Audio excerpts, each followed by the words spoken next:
Praise the lord. లేవియకాండము 7వ అధ్యాయము. అపరాధ పాప పరిహారార్థ బలి అతి పరిశుద్ధము. దాని గూర్చిన విధి ఏదనగా, దహనబలి పశువులను వధించు చోట అపరాధ పాప పరిహారార్థ బలి రూపమైన పశువులను వధింపవలెను. బలిపీఠము చుట్టూ దాని రక్తమును ప్రోక్షింపవలెను. దానిలో నుండి దాని క్రొవ్వంతటిని, అనగా దాని క్రొవ్విన తోకను, దాని ఆంత్రములలోని క్రొవ్వును, 2 మూత్ర గ్రంథులను, డొక్కలపైనున్న క్రొవ్వును, మూత్రగ్రంథుల మీది క్రొవ్వును, కాలేజము మీది వపను తీసి దానిని అంతయు అర్పింపవలెను. యాజకుడు యెహోవాకు హోమముగా బలిపీఠము మీద వాటిని దహింపవలెను. అది అపరాధ పాప పరిహారార్థ బలి. యాజకులలో ప్రతి మగవాడు దానిని తినవలెను. అది అతి పరిశుద్ధము. పరిశుద్ధ స్థలములో దానిని తినవలెను. పాప పరిహారార్థ బలిని గూర్చి గాని, అపరాధ పాప పరిహారార్థ బలిని గూర్చి గాని విధి ఒకటే.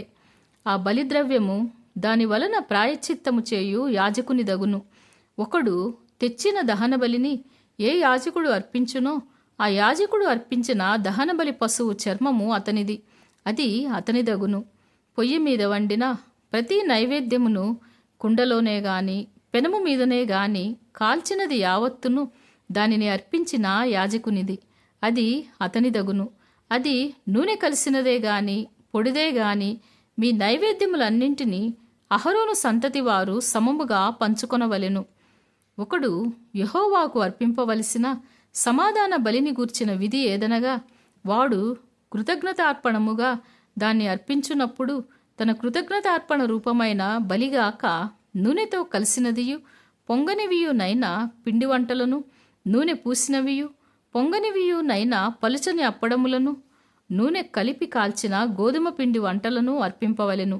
ఆ పిండి వంటలేగాక సమాధాన బలి రూపమైన కృతజ్ఞతా బలి ద్రవ్యములో పులిసిన రొట్టెను అర్పణముగా అర్పింపవలెను. మరియు ఆ అర్పణములలో ప్రతి దానిలో నుండి ఒకదాన్ని యెహోవాకు ప్రతిష్టార్పణముగా అర్పింపవలెను. అది సమాధాన బలిపశు రక్తమును ప్రోక్షించిన యాజకునిది, అది అతని దగును. సమాధాన బలిగా తాను అర్పించు కృతజ్ఞతా బలి పశువును అర్పించు దినమునే దాని మాంసమును తినవలెను. దానిలోనిది ఏదియు మరునాటికి ఉంచుకొనకూడదు. అతడు అర్పించు బలి మ్రొక్కుబడియే గాని స్వేచ్ఛార్పణయే గాని అయిన ఎడల అతడు దానిని అర్పించునాడే తినవలెను. మిగిలినది మరునాడు తినవచ్చును. 3వ నాడు ఆ బలిపశు మాంసములో మిగిలిన దానిని అగ్నితో కాల్చివేయవలెను. ఒకడు తన సమాధాన బలిపశు మాంసములో కొంచెమైనను 3వ నాడు తినిన ఎడల అది అంగీకరింపబడదు. అది అర్పించిన వానికి సమాధాన బలిగా ఎంచబడదు. అది హేయము. దాన్ని తినువాడు తన దోషశిక్షను భరించును. అపవిత్రమైన దేనికైనను తగిలిన మాంసమును తినకూడదు. అగ్నితో దానిని కాల్చివేయవలెను. మాంసము విషయమైతే పవిత్రులందరూ మాంసమును తినవచ్చును గాని, ఒకడు తనకు అపవిత్రత కలిగియుండగా యెహోవాకు అర్పించు సమాధాన బలిపశు మాంసములో కొంచెమైనను తినిన ఎడల వాడు ప్రజలలో నుండి కొట్టివేయబడును. ఎవడు మనుష్యుల అపవిత్రతనే గాని అపవిత్రమైన జంతువునే గాని ఏ అపవిత్రమైన వస్తువునే గాని తాకి యెహోవాకు అర్పించు సమాధాన బలిపశు మాంసమును తినునో వాడు ప్రజలలో నుండి కొట్టివేయబడును. మరియు యెహోవా మోషేకు ఇలాగు సెలవిచ్చెను, నీవు ఇజ్రాయేలీలతో ఇట్లనుము, ఎద్దుదే గాని గొర్రెదే గాని మేకదే గాని దేని క్రొవ్వును మీరు తినకూడదు. చచ్చిన దాని క్రొవ్వును చీల్చిన దాని క్రొవ్వును ఏ పనికైనను వినియోగపరచవచ్చును గాని దానినేమాత్రమును తినకూడదు. ఏలయనగా మనుష్యులు యెహోవాకు హోమముగా అర్పించు జంతువులలో దేని క్రొవ్వునైనను తినినవాడు తన ప్రజలలో నుండి కొట్టివేయబడును. మరియు పక్షిదే గాని జంతువుదే గాని ఏ రక్తమును మీ నివాసములన్నింటిలో తినకూడదు. ఎవడు రక్తము తినునో వాడు తన ప్రజలలో నుండి కొట్టివేయబడును. మరియు యెహోవా మోషేకు ఇలాగు సెలవిచ్చెను, నీవు ఇజ్రాయేలీలతో ఇట్లనుము, ఎవడు యెహోవాకు సమాధాన బలిద్రవ్యములను తెచ్చునో వాడు ఆ ద్రవ్యములలో నుండి తాను అర్పించున్నది యెహోవా సన్నిధికి తేవలెను.